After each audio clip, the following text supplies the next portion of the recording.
Hello, my name's Harold. Um, I'm kind of lazy, I have to admit, but I've got two or three things that I'm sort of involved in, and so that takes up even more of the small amount of time I put into working. Uh, this morning, the wife decided that we needed to clean up, so I've been vacuuming things and turning furniture around and over and such. And I think my part's done now, and I've got a chance to unsweat and do a little bit of work on the video. I brought my camera in and looked at it, and I had 10.1 gigabytes of video on there. So I thought, well, that's two videos, or I'm going to throw away 9.5 gigabytes of video or something. But anyway, what's going on is I'm still working on my little engine, and I've got the Arduino project going on the side. And one of my three viewers sent me an email and told me what I really needed was a windshield wiper motor.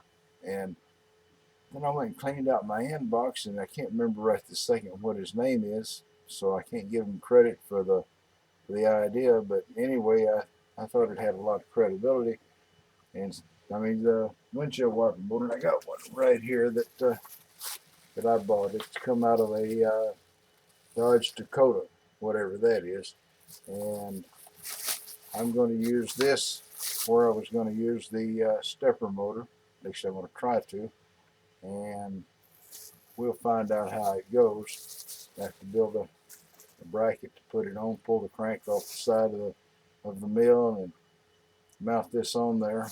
And I assume this runs. I hadn't plugged it in yet. I'll do that before I get too far along. But nevertheless, it should run. The guy said it would, and I'm sure he figures I'd send it back if it doesn't. And besides that, I've got a little video that I'm going to show you. There's when I cut, I guess, mild steel on my lathe, the stuff gets all sort of, I guess you call it fluffed up. You know how sometimes when you cut a piece of metal, and even though you've got a good clean sharp tool, it looks like a tiny little thread or something.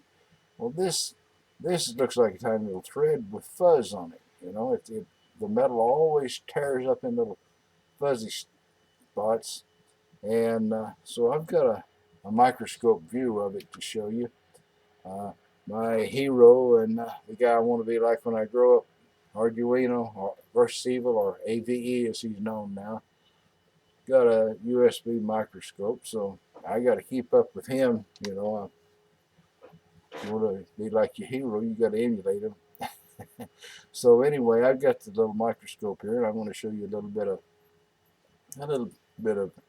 the piece of metal that I was cutting, and then I'll show you a couple of little things I'm working on that just sort of incidental. This is probably a reasonably shorter video today, and before we get into that, though, now that they've got new laws and new things are acceptable, as such, I could probably tell you this story. I don't know if it puts me on the good side or the bad side. I might get protest or something, but I was thinking back when I was a young single guy with no particular responsibilities. And I worked in a lumber yard, and so the manager brought me out a young fella. He was a new hand there, and new hands were kind of good to have because not too many people wanted to do that kind of work. It being kind of hard and sweaty and lots of manual labor involved.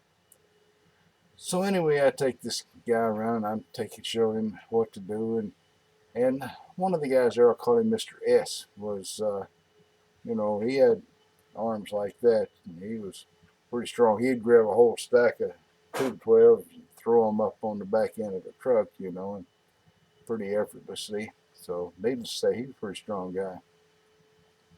And I took this guy and just avoided Mr. S all morning long. I kept away from him, and so come along just a little bit before lunch. Well, I bought the new guy a Coke. We lean up on the plywood rack where we put all the damaged plywood that cheap guys like me would come along and buy. And so anyway, I started, shooting a bull with him, and an idea had gone through my mind there, and I said, well, you notice Mr. S out there, Yeah, he looks pretty strong. I said, yeah. I said, I guess you notice I've been avoiding him all morning. Yeah, he says. I said, well, what it is, I wanted to warn you, before you get, around him. I said, I don't want you to get him all excited or anything, because I said he might whip several of us. And I said, what the problem is he's gay and he's a little touchy about it. I said, so if he comes up, he's kind of friendly with you or anything. I said, whatever you do, don't irritate the man, because I don't want no trouble in here. Oh, okay, he says. So I said, well, I got to go. I'll see you in a little bit. And I wander off and I circle around and find Mr. S. And I said, hey, I said, I guess you noticed that new guy's been I've been avoiding you and running that new guy around without getting near to you all day. Yeah, he says, I saw that. I said, well, what it is, I said, I told him you was gay. And why don't you go over there where he's at, and just kind of be nice and friendly with him? And he says, yeah. So Mr. S took off and he eased up on the guy without him noticing, dropped his arm around his shoulder. Hi, guy. And it's too bad cell phones weren't available back then, and instant cameras and things like that. Because you've seen a window shade pulled down, change things from day to night, whatever. Well, you were just like pulling a window shade down over this guy's face. He had that look of terror just come washing over him, and he sat there sweating, watching Mr. S and talking to him, and then he went to lunch, and me and Mr. S thought it was pretty darn funny, but the guy never did come back from lunch. And the manager there, he says, what happened to that new guy? And I didn't really tell him exactly the story. I said, well, I don't know. I said, I guess he didn't like working here. That was terrible. I guess I should have got fired for it, but keeping it a secret from the boss kept me safe, I guess. Wherever he's at right now, Mr. K, I did it. I ran him off by accident. I didn't mean to. But anyway, let's take a look at that piece of metal that I tried to cut, and I haven't ever done a voiceover, and I'm going to try to do that, or either that, or else there'll be just a lot of captions to show you what the heck I'm talking about, and then I'll show you a couple other little things that I took time out from the steam engine to do.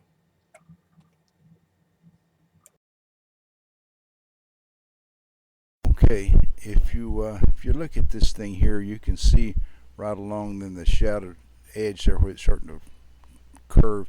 You see all those little pieces sticking up. They look like they look like little chunks of metal that's just peeled up, and that happens every time I use this. I guess it's mild steel, and it doesn't matter how sharp my tool is. You still got those little rolled up pieces there. Now in this second part here, this is the metal that hadn't been cut. I pulled it out of the chuck, and we're moving up the end toward where I did cut it. You can see the edge of the cut right there. Part of the fun of having a dog is dog hair and dandruff. That's about a 2-day accumulation just from around my desk here, and the little cutouts on the desk. I looked around there a while ago. They're full of dog hair. I hadn't vacuumed that in about 2 weeks, but that was just sweeping from the door around here and on there, and there you are. Lots of fun. I don't like watching people show their latest tool acquisitions because it's not really relevant to me, but I've got this little thing right here, which I didn't recently acquire, and I was just kind of wondering how many people are going to recognize what the heck that's for. Well, anyway, before I get on the little engine, I'm going to make me a little guard here. I found the plexiglass that I knew I had somewhere, and I'm going to make a little guard for the mill. I knew I had this plexiglass, I just didn't know where until just the other day. And I'm going to try to cut it off here if I can. Never had much luck cutting this stuff. Let's see.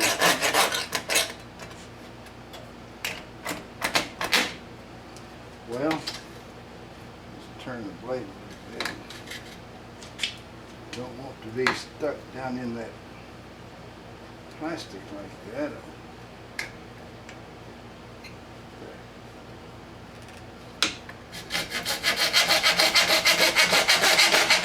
Whoa.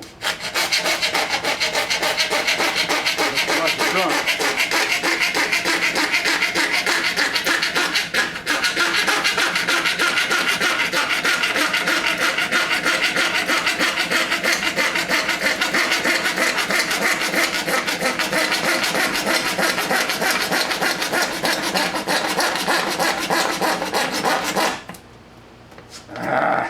Come on, let go.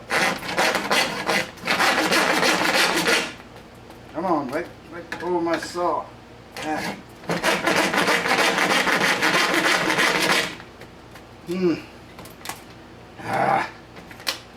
Let go of the saw. I think the plastic is melting around my saw. Well, trying not to break it.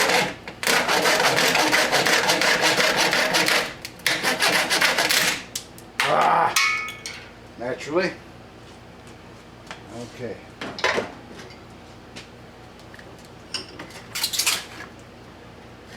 Well, it's a little ragged on one end, and we're going to accept that as being okay. And I think that I'm going to want about a third of it sticking up here. And we need this all the way through.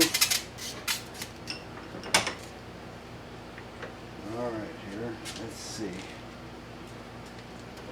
Let's see what I can do about making it fit better. Probably if I measured it, that would help.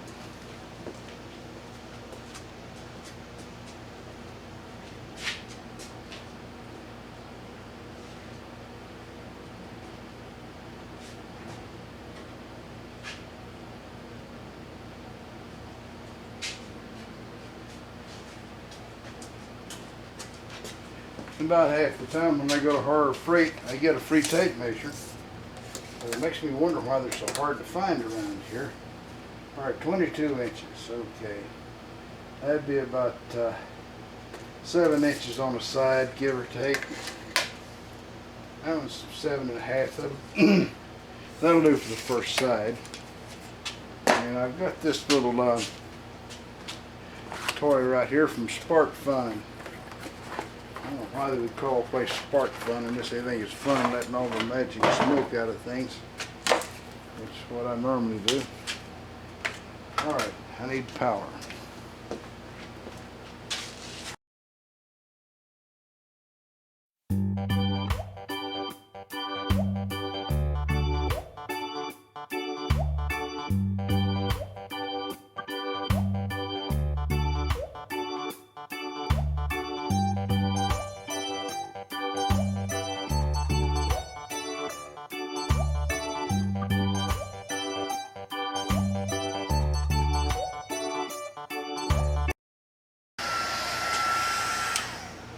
There we are.